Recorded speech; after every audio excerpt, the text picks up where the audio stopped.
ആ വ്യതിയാനത്തെ ആസ്പദമാക്കിയാണ് അതുപയോഗിച്ചുണ്ടാക്കുന്ന ഔഷധങ്ങളുടെ ഗണന ആദ്യം തന്നെ രൂപപ്പെട്ടതെങ്കിൽ അവ അതേ അനുപാതത്തിലാണ് ഇന്നും വളർന്നു വരുന്നതെങ്കിൽ ഭാവസ്വഭാവം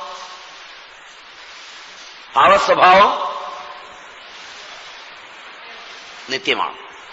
അങ്ങനെയാണെങ്കിൽ എത്ര തലമുറകളിലൂടെ ഔഷധം കലർന്നാലും ആ ഔഷധം ഉപയോഗിയല്ലാതെ ഉപദ്രവകാരിയാവുകയില്ല.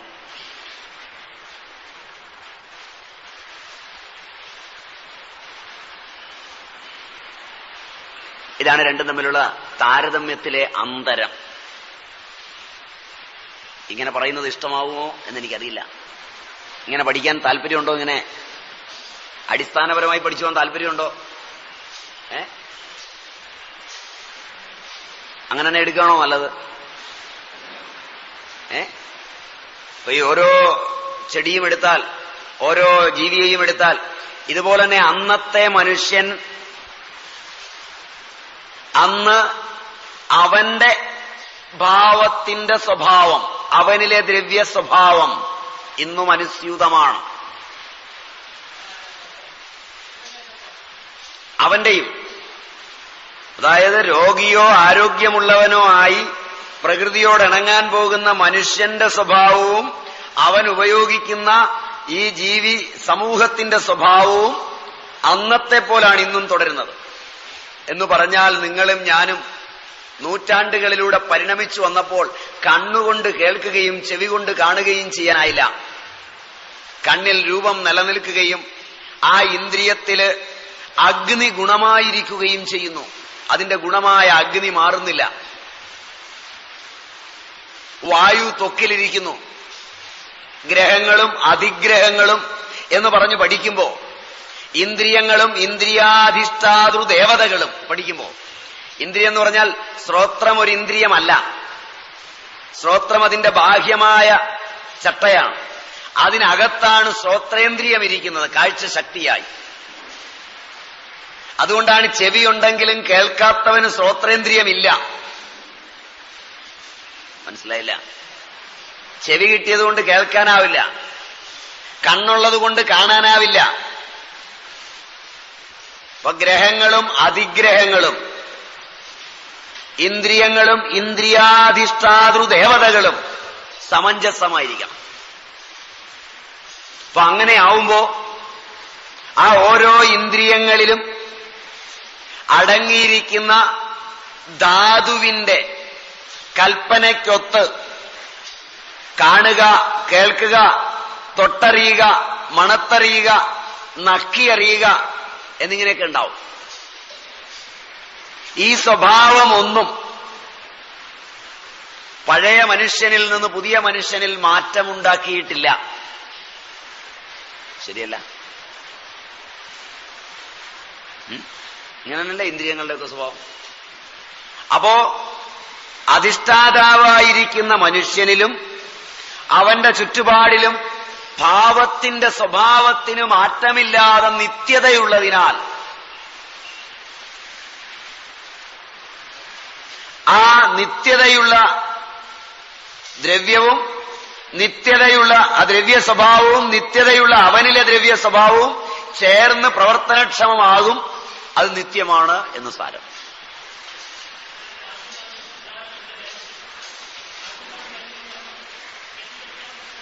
ഔഷധയോഗ്യമായതായിരിക്കില്ല ഉപയോഗിച്ചത്.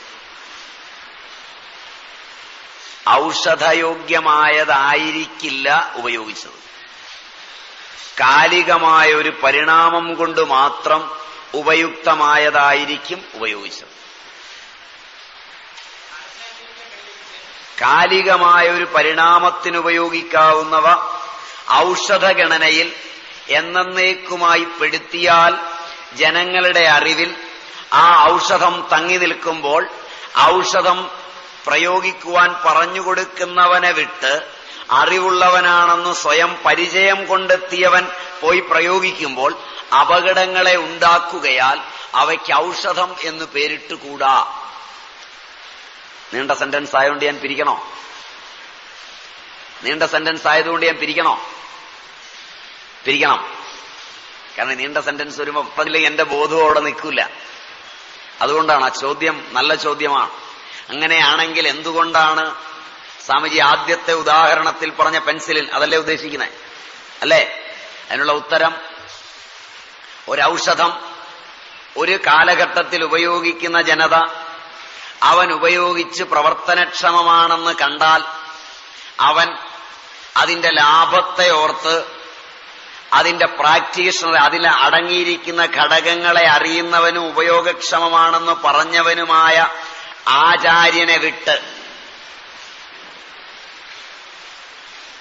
അതായത് ഔഷധങ്ങളെ പ്രയോഗിക്കുവാൻ പഠിപ്പിക്കുന്ന ഭിഷഗ്വരനെ വിട്ട് അവൻ തന്നെ സ്വയം പ്രയോഗിക്കുകയോ അവൻ തന്നെ അടുത്തുള്ളവനോട് പ്രയോഗിക്കാൻ പറഞ്ഞു കൊടുക്കുകയോ ചെയ്യും.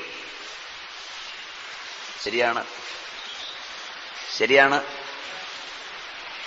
അവനും ഔഷധങ്ങൾ നിർദ്ദേശിക്കുന്ന ഭിഷഗ്വരനുമിടയിൽ അതിനെ കൊടുക്കുന്ന പരിചാരകൻ 100 രൂപയുടെ സ്ഥാനത്ത് ഇവിടെ 10 രൂപ തന്നാൽ എളുപ്പത്തിൽ ഇത് ഞാൻ കുറിച്ചതാവടോ എനിക്കറിയാവുന്ന മട്ടിൽ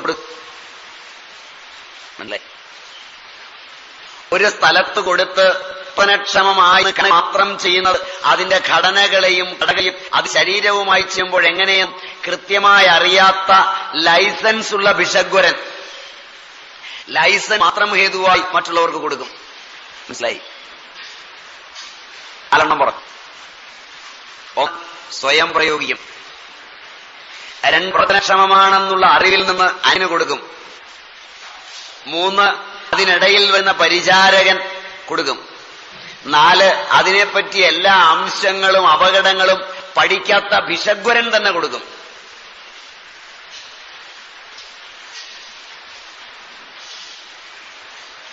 നാലും സർവസമ്മതമാണെന്ന് വിചാരിക്കട്ടെയോ? എന്താ കാര്യം? വ്യത്യാസമല്ല, കൊടുക്കും എന്നുള്ളതേ ഞാൻ പറഞ്ഞുള്ളൂ. അതിനത്രേ ഉള്ളൂ. അത് സർവസമ്മതമല്ലയോ? കൊടുക്കില്ലേ? ഈ 4 തരത്തിലും കൊടുക്കില്ലേ? ഈ 4 തരത്തിൽ കൊടുക്കുമ്പോഴും അപകടം ഇരിക്കുന്നതേ ഔഷധമാവൂ. അവിടെയാണ് ഔഷധങ്ങളെക്കുറിച്ചുള്ള അന്വേഷണത്തിന്റെയും ഔഷധ രൂപീകരണത്തിന്റെയും തലം വ്യാവസായിക ലോകത്തിന് വെളിയിലായിത്തീരുന്നത്.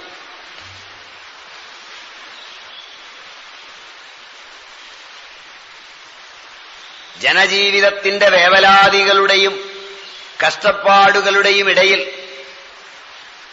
ജനജീവിതത്തിന്റെ ഉത്കണ്ഠകളുടെയും രോഗാതുരതകളുടെയും ഇടയിൽ ഒരറിവിന്റെ തലത്തിൽ അപഗ്രഹിച്ചു കൊടുക്കാൻ കഴിയാത്ത ഒരു ജനത അപരിഷ്കൃതമാകുന്നു എന്നിവിടെയാണ് ആചാര്യന്മാർ രേഖപ്പെടുത്തുന്നത്.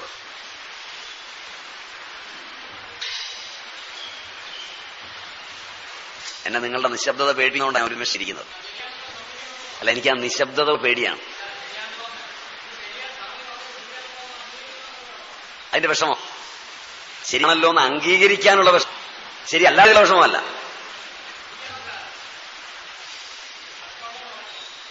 അപ്പോ ഇവിടെയാണ് നിത്യതയുടെ പ്രസക്തി. ഒരു ഭിഷഗ്വരൻ അയാളുടെ നൂറ്റാണ്ടുകളിലെ ഗവേഷണത്തിന്റെ ഫലമായി എഴുതിക്കൊടുക്കുന്ന ഒരു ഔഷധപ്രയോഗത്തിന് സമർത്ഥമാണെങ്കിൽ അത് തന്നെ അടുക്കളയിലിരിക്കുന്ന ഒരു അമ്മയിലേക്ക് വികസിച്ച് അവർക്ക് തന്നെ എഴുതിക്കൊടുക്കാൻ കഴിയുമ്പോഴാണ് ശാസ്ത്രമുണ്ടാകുന്നത്. അല്ലെങ്കിൽ വൈദ്യശാസ്ത്രമല്ല, അപകടകരമായ ശാസ്ത്രമാണ്.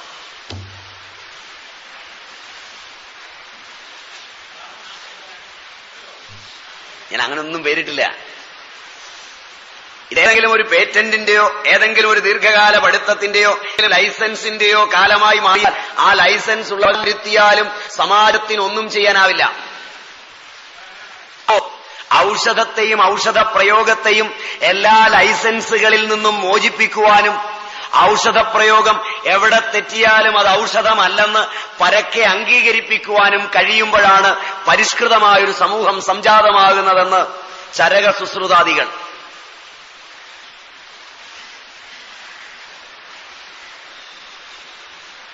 പഠിക്കണോ? ഇത്രയും കേട്ടപ്പോ തന്നെ പഠിക്കണ്ടെന്ന് തോന്നുന്നില്ലേ? അയ്യോ, ഇത് പഠിച്ചാലെന്ന് ആലോചിച്ച് നോക്കി.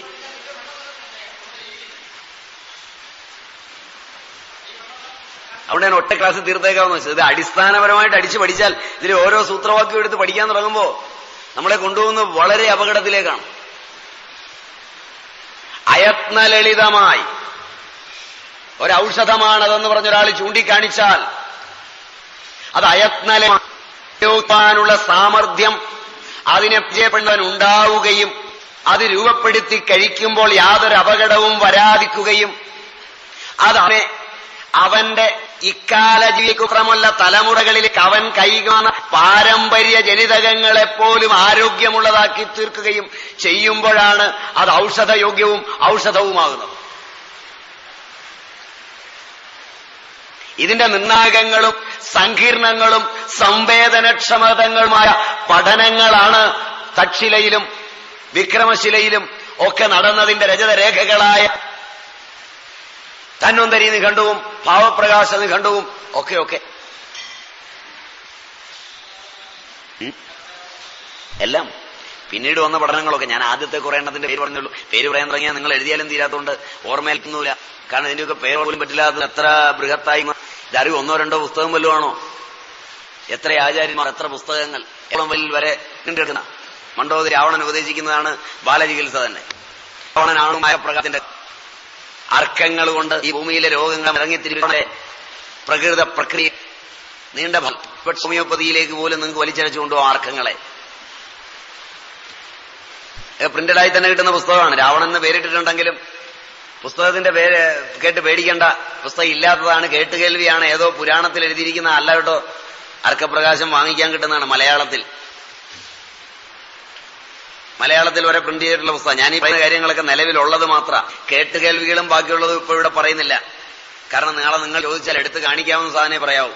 ശരിയല്ലേ? അല്ലാതെ പണ്ട് അങ്ങനെ ഉണ്ടായിരുന്നു എന്ന് റഫറൻസ് ഗ്രന്ഥങ്ങളിൽ കിടക്കുന്ന ഒരുപാടുണ്ട്. കാശ്യപ സംഹിതയുടെ കുറെ ഭാഗം മാത്രമേ ഇന്ന് കിട്ടിയിട്ടുള്ളൂ. ബാക്കി ഭാഗങ്ങളുണ്ടെന്ന് വേറെ ചിലടത്ത് റഫറൻസ് ഉണ്ട്. പൂർവാചാര്യന്മാരുടെ ഗ്രന്ഥങ്ങളെ പറ്റി പറയുമ്പോൾ അതിന്റെ പറഞ്ഞാൽ ചിലത് നമുക്ക് കിട്ടിയിട്ടുണ്ടാവില്ല. അപ്പൊ അങ്ങനത്തെ പറഞ്ഞാൽ തന്നെ വളരെ വലുതാണ്. എന്തിനാ കിട്ടാത്തതിനെ പറ്റി അന്വേഷിക്കാൻ പോകുന്നത്? ഉള്ളത് മാത്രം വെച്ച് പഠിച്ചാൽ തന്നെ വളരെ വിപുലമായൊരു പഠനമുണ്ട്. അത് കഴിഞ്ഞു പോരെ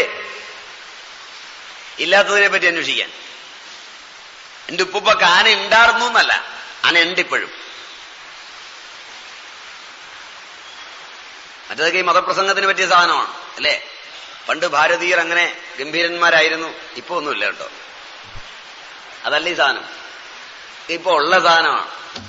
100% ഒരു ഗവേഷണ കാട്ടാം. രണ്ട് കാര്യങ്ങൾ വേണം. ഒന്ന്, നല്ല മനസ്സ് വേണം. രണ്ട്, ആ മനസ്സ് ഒന്നിലും പ്രതിബദ്ധമായിരിക്കരുത്. അങ്ങനെയാണെങ്കിൽ മാത്രമേ ഇത് കണ്ടെത്താൻ പറ്റൂ. അമിത പ്രതിബദ്ധമായി ഇതിനോടുള്ള പാരമ്പര്യം കൊണ്ട് ഇതിലിറങ്ങി തിരിച്ചാല് അപകടങ്ങൾ വരുത്തി വെക്കാൻ ഇഷ്ടം പോലെ സാധ്യതയുണ്ട്. അതേപോലെ തന്നെ ഇതിനോടുള്ള എതിർപ്പുമായി ഇറങ്ങി തിരിച്ചാൽ അതിലും വലിയ അപകടത്തിനും സാധ്യതയുണ്ട്.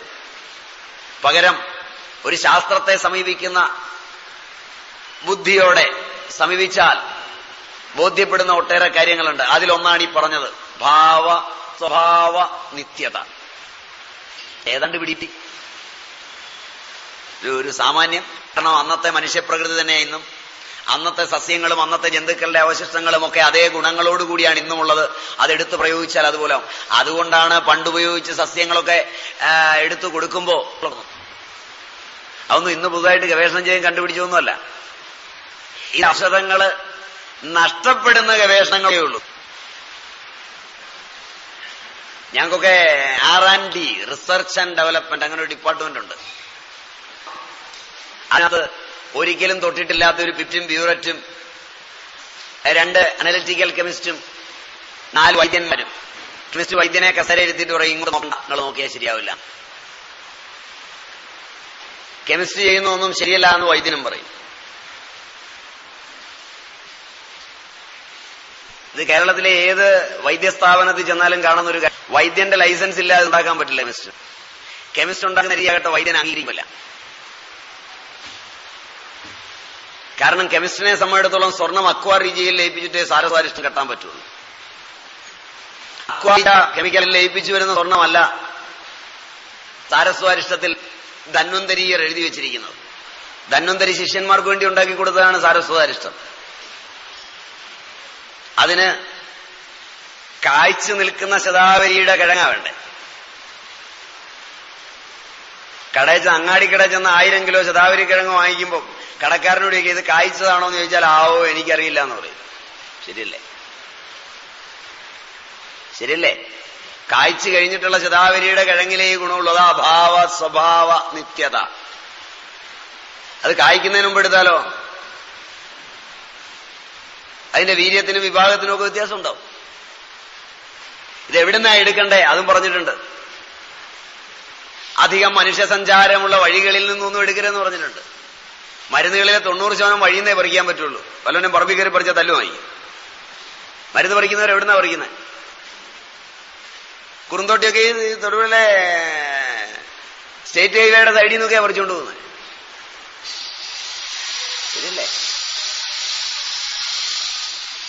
കൊടുങ്കാട്ടിൽ നിന്ന് പറിക്കാൻ പറ്റില്ല. കൊടുങ്കാട്ടിൽ നിന്ന് പറിച്ചു കഴിഞ്ഞാൽ അതിന് ഔഷധവീര്യം ഉണ്ടാവില്ല കാര്യമായിട്ട്. അപ്പൊ ഇങ്ങനെ പറിക്കുന്നതിന് സ്ഥലം പറഞ്ഞിട്ടുണ്ട്. അത് അനുസരിച്ച് പറിക്കാൻ പറ്റുമോ? അപ്പൊ പറിച്ചൊരു അങ്ങാടിക്കടയെ കൊണ്ട് കൂട്ടിയിടുന്നു. അതും വളരെ രസകരമാണ്. ഏത് വേര് കൊണ്ടിരുന്നാലും വാങ്ങിക്കും. വില കുറയണം എന്നുള്ളതേ ഉള്ളൂ. വാങ്ങിക്കുമ്പം ഏത് വേര് ചോദിച്ചാലും കിട്ടും. വില കൂടുമെന്നുള്ളതേ ഉള്ളൂ വാങ്ങിക്കുമ്പം. മനസ്സിലായില്ല? മനസ്സിലായില്ല? തമാശയായിട്ട് നിങ്ങളുടെ നാട്ടിൽ തന്നെ പോയി, നിങ്ങളുടെ നാടെന്നേ പറയുന്നുള്ളൂ. തൊടുപുഴ എന്ന് പറഞ്ഞാൽ വല്ലവരും കേട്ടോണ്ടിരിപ്പണ്ടേ എന്നെ തല്ലും അതിന്റെ കച്ചവടക്കാർ. നിങ്ങളുടെ നാടെന്ന് പറഞ്ഞാൽ എല്ലാ നാടും ആയല്ലോ, പിന്നെ എനിക്ക് ബുദ്ധിമുട്ടില്ല. ചെന്നിട്ട് ചോദിക്കുക, ഏത് പേരും ചോദിക്കുക.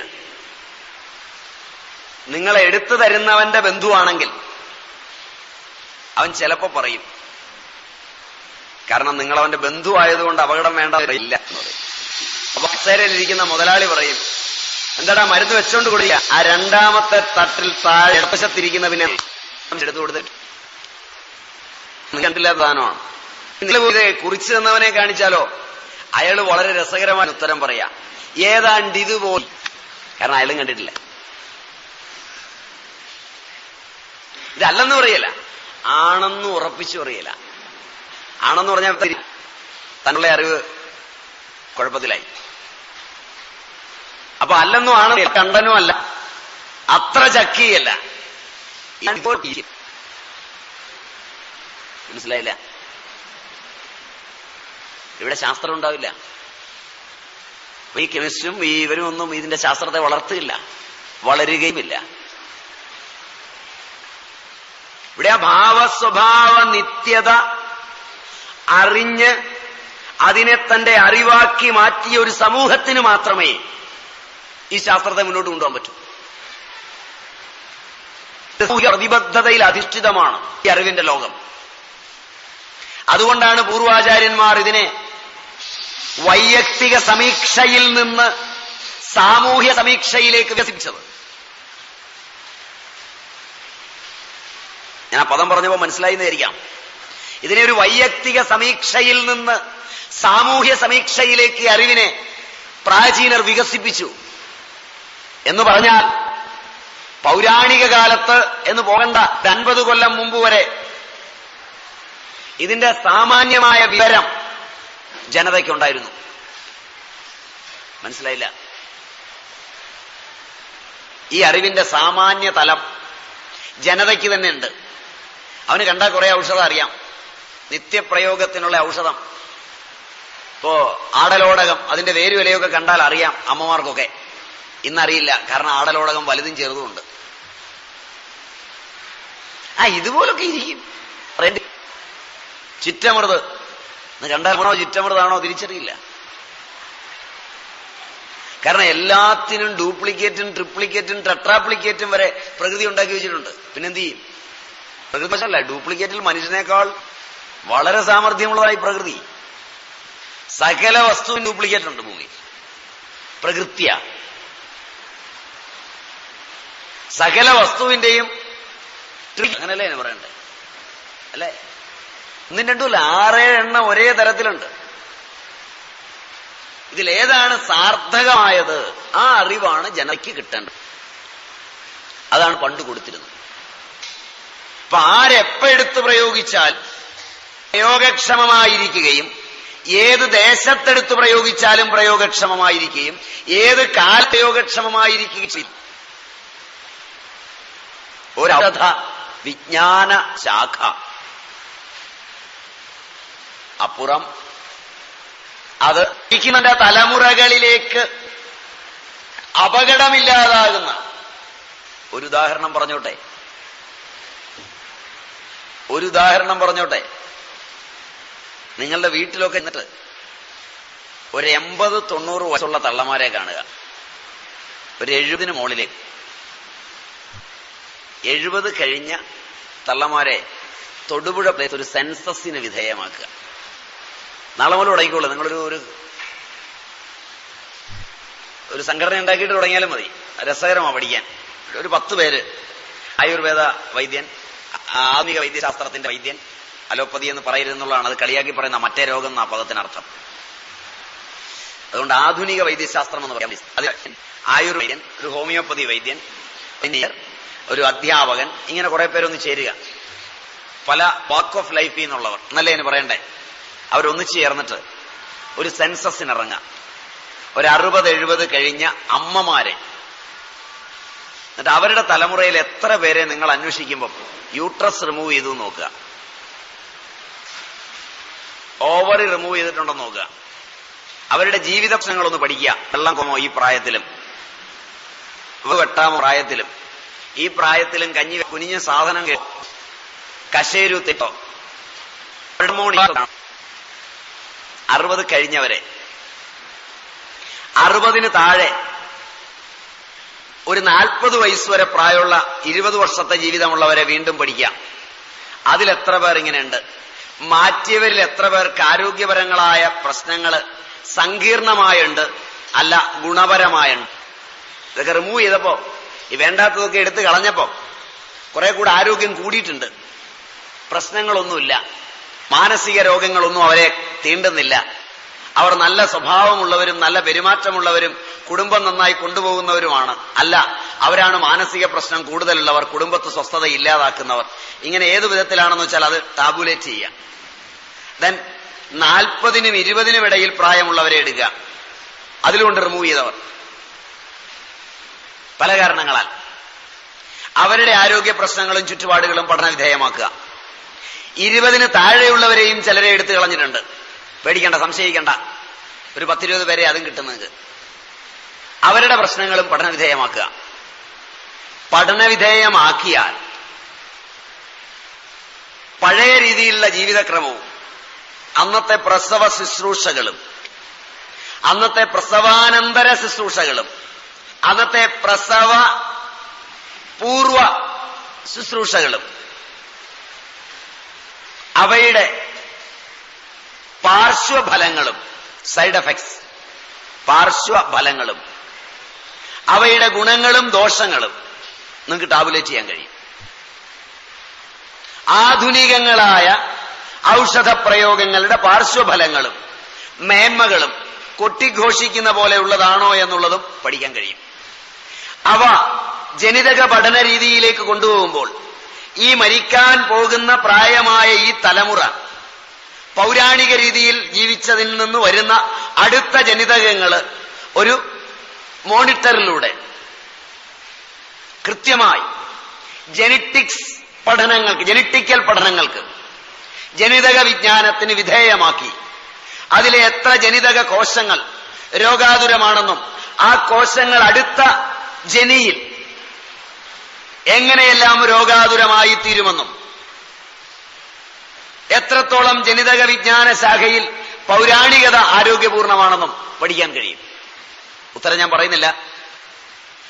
നിങ്ങളുടെ ചുറ്റുപാടുകളിൽ നിങ്ങൾ അറിയുന്നിടത്തോളം വെച്ച് പഴയ തലമുറയുടെ പ്രസവപൂർവ പ്രസവാനന്തര ശുശ്രൂഷകളും ആധുനികവും താരതമ്യപ്പെടുത്തി നോക്കിയാൽ ആരോഗ്യമുള്ള സ്ത്രീകൾ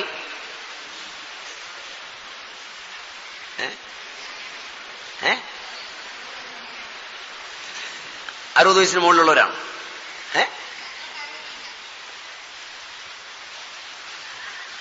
അപ്പൊ നിങ്ങൾ നിങ്ങളെ വഞ്ചിച്ചു അല്ലേ? അപ്പൊ നിങ്ങൾ ഇത്രയും കാലം നിങ്ങളെ വഞ്ചിക്കുകയായിരുന്നു. ഇപ്പൊ അമ്മ പറഞ്ഞുകൊണ്ട് അമ്മയോടാ ചോദ്യം.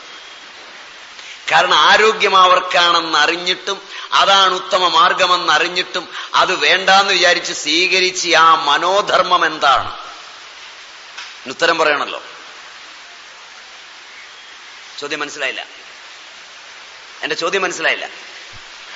ഒരമ്മ തന്നെ പറയുന്നു അതാണ് ആരോഗ്യപരമായത്, അതാണ് പൂർണ്ണം, അതാണ് ശ്രേഷ്ഠം. എന്നിട്ടും ഞങ്ങൾ ആരോഗ്യമില്ലാത്തവരായി തീർന്നത് സ്വീകരിച്ചത് കൊണ്ടാണ്. അപ്പൊ അവർക്ക് ആരോഗ്യമുണ്ടെന്ന് അറിഞ്ഞിട്ടും ഏതിന്റെ പിന്നാലെ പോയാണ് നിങ്ങളിത് സ്വീകരിച്ചത്? വിഷമമുണ്ട്.